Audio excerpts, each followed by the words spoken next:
Isa sa pinakamahirap sa pag-aaral ng English para sa ating mga Pilipino ay ang tamang paggamit ng mga prepositions. Kaya sa video na ito, alamin natin kung paano nga ba ginagamit ang in, on, at bilang mga prepositions of time. Narito ang unang example sentence natin. Obserbahan mong mabuti ang word o kaya ay phrase pagkatapos ng preposition para ikaw mismo sa sarili mo ma-analyze mo kung tuwing kailan ginagamit ang mga ito. They arrived at 8 o'clock. They arrived at 8 o'clock. Meaning, dumating sila ng alas 8. We left on Friday. We left on Friday. Umalis kami ng Biyernes.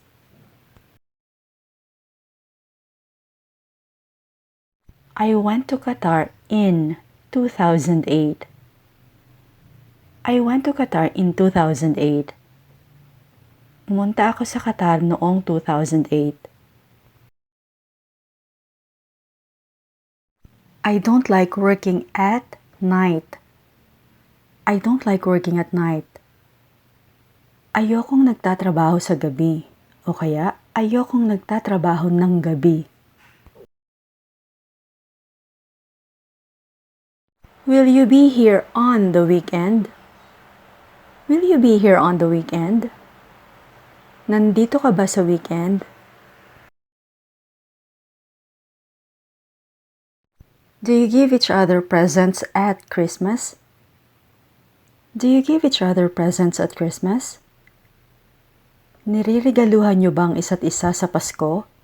Or niririgaluhan niyo bang isa't isa kapag Pasko?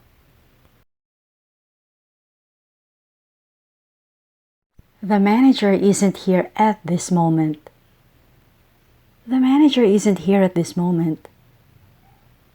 Wala rito ang manager sa ngayon.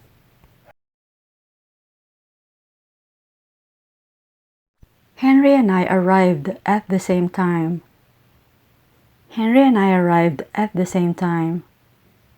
Sabay kaming dumating ni Henry.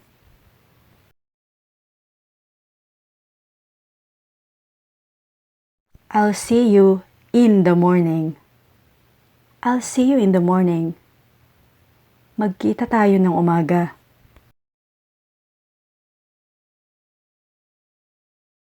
Do you work in the evenings? Do you work in the evenings?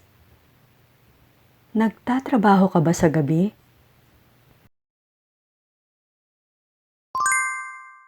The train is leaving in a few minutes. The train is leaving in a few minutes. Aalis ang tren sa loob ng ilang minuto. Da Vinci was born in 1452. Da Vinci was born in 1452. Ipinanganak si Da Vinci noong 1452.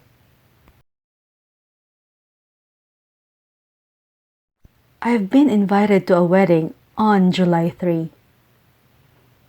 I've been invited to a wedding on July 3. Naimbitahan ako sa isang kasalan sa 3 ng Hulyo.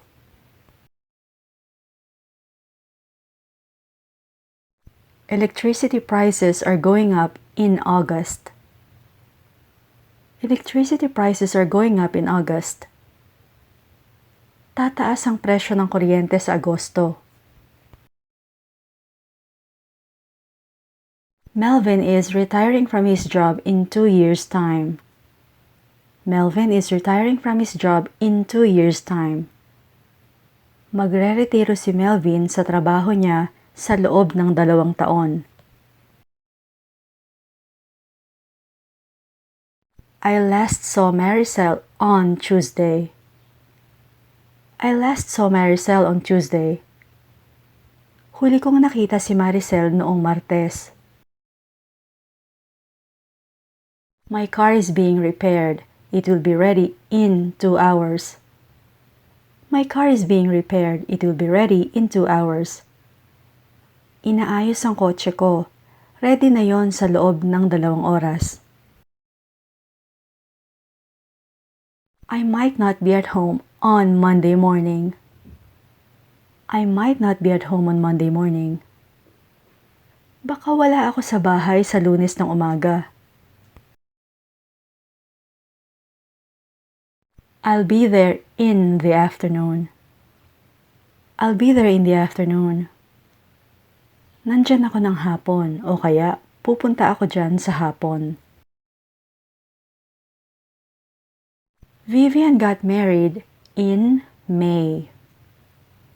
Vivian got married in May.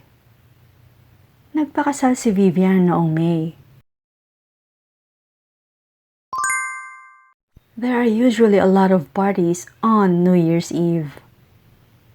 There are usually a lot of parties on New Year's Eve. Kadalasan, maraming party sa bisperas ng bagong taon. The seminar begins on June 4 and ends sometime in July. The seminar begins on June 4 and ends sometime in July. Mag-uumpisa ang seminar sa June 4 at magtatapos ng mga bandang July. We traveled overnight and arrived at 6 o'clock in the morning. We traveled overnight and arrived at 6 o'clock in the morning. Nagbiyahe kami magdamag at dumating kami ng alas 6 ng umaga. On Sunday night, I went to bed at midnight. On Sunday night, I went to bed at midnight. Noong linggo ng gabi, natulog ako ng hating gabi. I moved to California at the age of 8. I moved to California at the age of 8. Lumipat ako sa California sa edad na 8. She had some financial problems but that is all in the past. She had some financial problems but that is all in the past. Nagkaroon siya ng problema sa pera pero dati pa yon. O kaya, nagkaroon siya ng problema sa pera pero noong nakaraan pa yon. You should be more careful in the future. You should be more careful in the future. Dapat maging mas maingat ka sa hinaharap. I don't have a date on Valentine's Day. I don't have a date on Valentine's Day. Wala akong ka-date sa araw ng mga puso.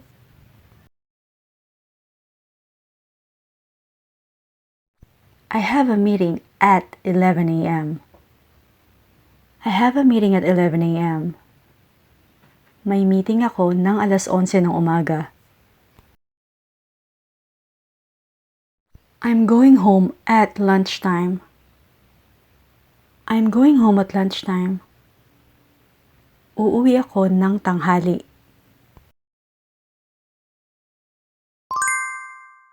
Our company was founded in the 19th century.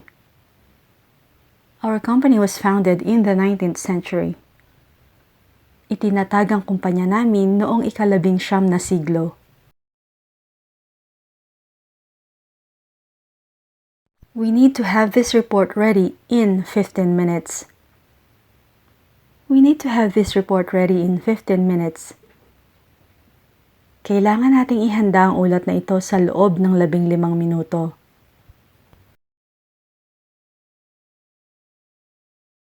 Life was difficult in the 1950s. Life was difficult in the 1950s.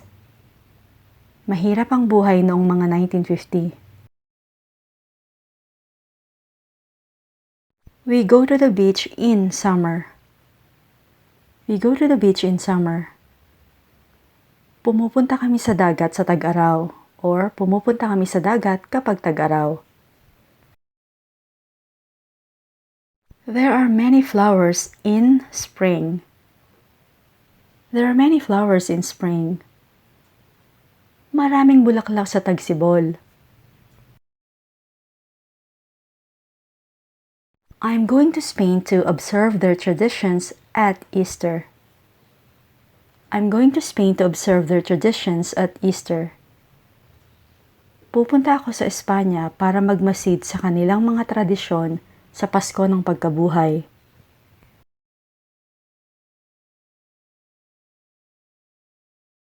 I learned to drive in 4 weeks. I learned to drive in 4 weeks. Natuto akong magmaneho sa loob ng 4 na linggo.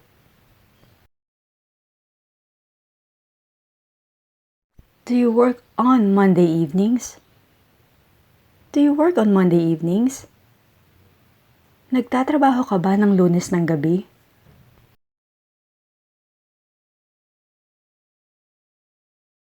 Our Independence Day is on the 12th of June.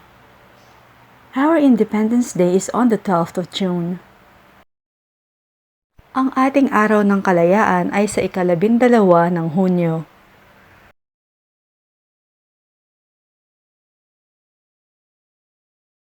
Why do roosters crow at sunrise? Why do roosters crow at sunrise? Pwede ring, why do roosters crow at dawn? Why do roosters crow at dawn? Bakit tumitilaok ang mga tandang sa madaling araw?